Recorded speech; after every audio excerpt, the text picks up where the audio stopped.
Chapter 13. Cave Mice.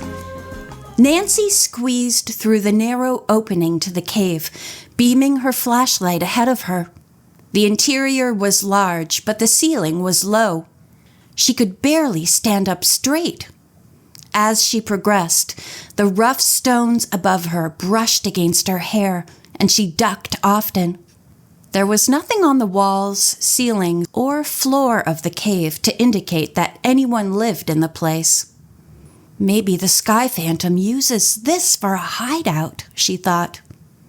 A short distance ahead, Nancy came to several stone steps, which led to a lower level. She stopped to examine them. Were they natural, or had they been hewn out by some ancient Indians? They were very smooth and could have been worn by a lot of travel up and down.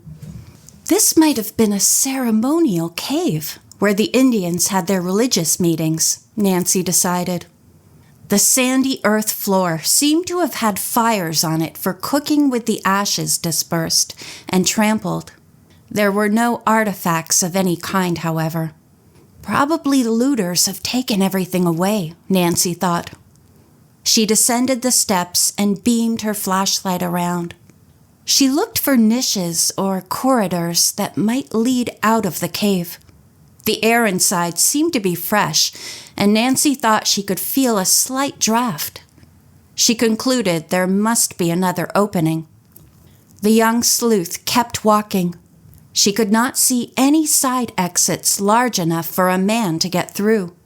Suddenly, she gave a soft scream. Mice were appearing from everywhere. They scurried across the floor, up the steps, and back toward the entrance. There were hundreds of them. I must have scared those mice out of their hiding places, Nancy thought. She smiled to herself. Well, I can get along without them. I'm glad they're going in the opposite direction and not bothering me. At this instant, she became aware of two other happenings. Larger mice were now appearing. They seemed to be coming out of the rocks. They, too, started to scoot past her. At the same time, Nancy thought she felt rain. Was there a leak from the ceiling? As she looked up, the girl explorer realized that this was not rain dropping down. It was oil. I'd better leave, she decided. With mice all around her, she began to run toward the steps, but she could not get far. Already the oil shower was becoming heavier, making the floor very slippery. Nancy slipped several times and fell twice. She did not seem to be able to make any headway. I must hurry out of here, she thought frantically. At last, by sliding to one side of the cave, she managed to pull herself along and finally get over to the steps. But now she found it impossible to mount them. The oily rain had stopped abruptly, but despite this, Nancy found the stone steps too slippery to climb. After several attempts to get partway up and sliding back, she ceased to try this method of escape. I'm glad the rain stopped, she told herself, and beamed the flashlight around to see if there was any possible way to hold onto the wall and climb up. She found none. Now Nancy glanced at her watch. She had been gone a long time.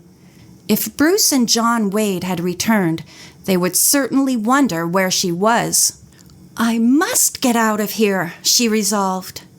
The girl detective noticed that the oil seemed to be seeping into the sandy ground fairly rapidly.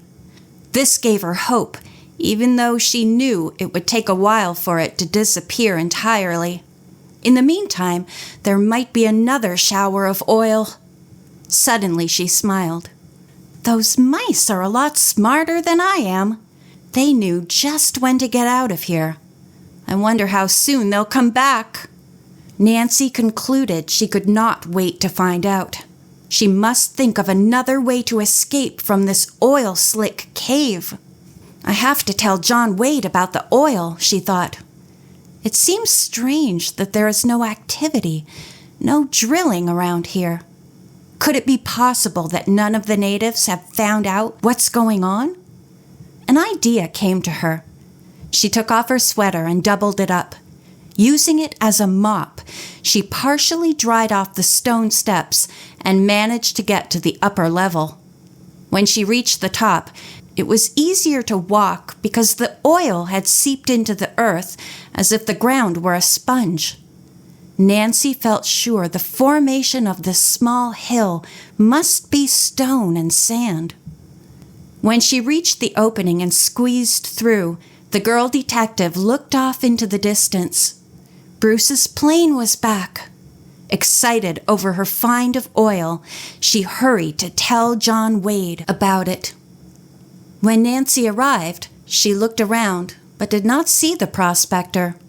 Bruce was seated inside alone. "Where's Mr. Wade?" she asked. "After we found his pony, he rode off." "You mean he isn't coming back?" Nancy queried. By this time, Bruce had climbed out of the plane and stood looking at the girl. Then he began to laugh. "No, John isn't coming back, but he'll wish he had. You're a sight, Nancy. What in the world happened to you?"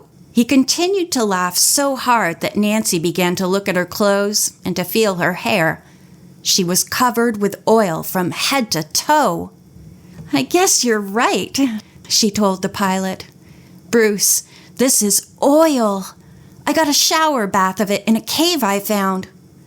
Bruce looked skeptical. "You what?" Nancy told him the whole story and ended by saying the mice had had more sense than she about leaving before the oil shower. Bruce shook his head and burst into laughter again. "I'm sure sorry I missed that scene," he said. "Well, hop aboard." "Not this way," Nancy replied. "I'll ruin the plane with all this icky stuff." Bruce said he would soon fix that. He took the oily sweater from her hand and dropped it into a metal container on the plane. Then he pulled out a bag of cloth wipers for her to use. They were all colors of the rainbow and made from all kinds of materials. Nancy found that the rolls of cheesecloth were the most effective. Bruce helped sop the oil from her hair and back. Then he got into the plane and covered the co-pilot seat with a large piece of cloth. Finally, he announced that he was ready for her to come aboard. "I'd better do the flying," he said. "I think you've had enough adventures for one day." As Nancy climbed in, she said, "Bruce, instead of going back to Excello, couldn't we fly in the direction John Wade took? I want so much to tell him about the oil I discovered." The pilot agreed. He zoomed down the flat, scrubby fields, then took off. First, he flew over the spot where he had overtaken the runaway pony. "John went on from here," he said. "I think in this direction." He banked sharply. Without warning, the engine quit. Bruce immediately lowered the nose of the craft to maintain flying speed. "We can't make a forced landing straight ahead," he shouted. "The terrain's too rough." "What'll we do?" Nancy gasped. "We haven't much altitude." Only the rush of the airstream could be heard in the cockpit. It was an ominous sound to the instructor and his student. "Hold on," Bruce cried. "I'm going to try something."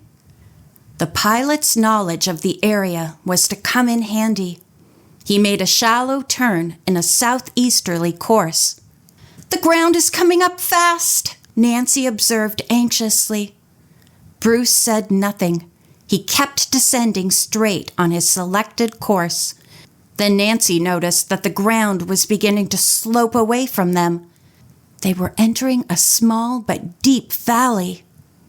The pilot coordinated stick and rudder and rolled into a gentle spiral. "There's a dry riverbed below," he said. "It's large enough for us to set down on." Nancy fought to remain calm as Bruce continued his descending turn. The walls of the valley seemed to be only inches from the plane's wingtips. "Brace yourself," Bruce cried as he rolled the craft out of the turn. "We're coming up on the final approach." Nancy could now see the riverbed before them. It appeared to be smooth and long enough for a normal landing. Suddenly, as the plane's wheels were about to touch Earth, the alert girl spotted a fissure stretching across the width of the riverbed. "Watch out!" Nancy shouted. Bruce reacted immediately. He pulled back hard on the stick.